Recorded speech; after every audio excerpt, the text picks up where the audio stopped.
Okay, we are adding an extra video today because we want to make sure we've realized that you might have some issues on this problem number 9.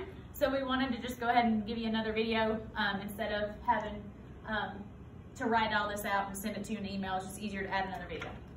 So we're still subtracting decimals here, okay?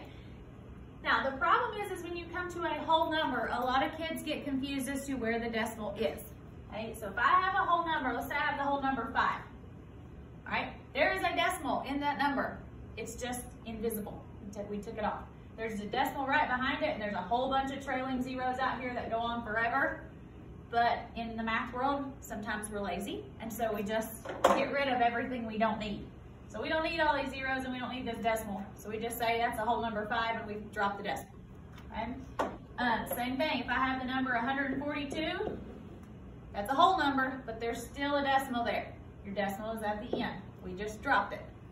Okay? So,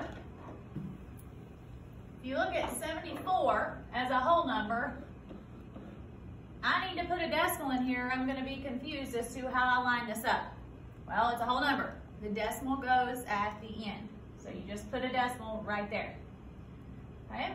Now, we're taking away 59 and 29 hundredths. So 59 goes in front, because that's my whole number, and then I've got a 2 and a 9 behind it. So again, same concept as before. I need to put some placeholders in here. All right, so put the 2 zeros, and it'll help you. One thing I want to add is the first number that appears in the problem is the number that you're always going to write first.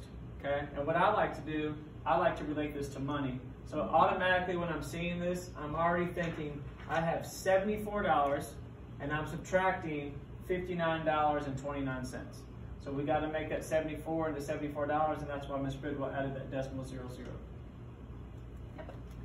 Okay, so if I have nothing, can't take away 9. Got to borrow. Well, he doesn't have anything to help me out, so I got to keep going. The 4 becomes a 3.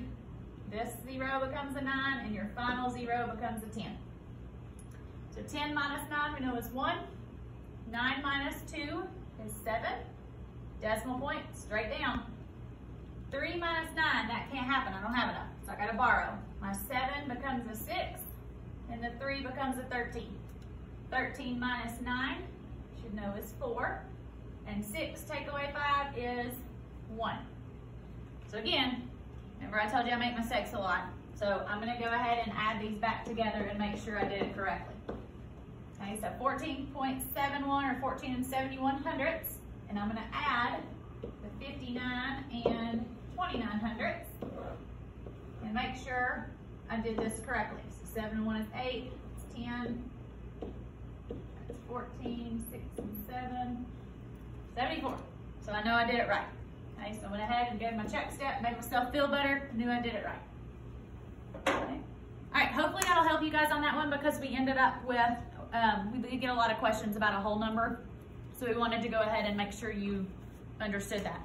The only other thing we need to tell you is on number 12, on this first problem set that you're gonna do on subtraction, that's a 2-step problem.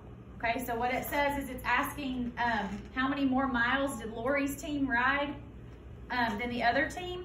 So first thing you gotta do, you're gonna have to add up all of Lori's team miles to figure out how many they ran, or yeah, they rode their bikes. So you have to add them all up to see how many miles that team rode their bikes. Then you have to do the same thing for the other team. Then you subtract them. So that was a multi-step problem. All right, so we want to give you a little heads up on that. Okay. All right, so you guys can get busy and you have a great weekend, and we will see you on Monday.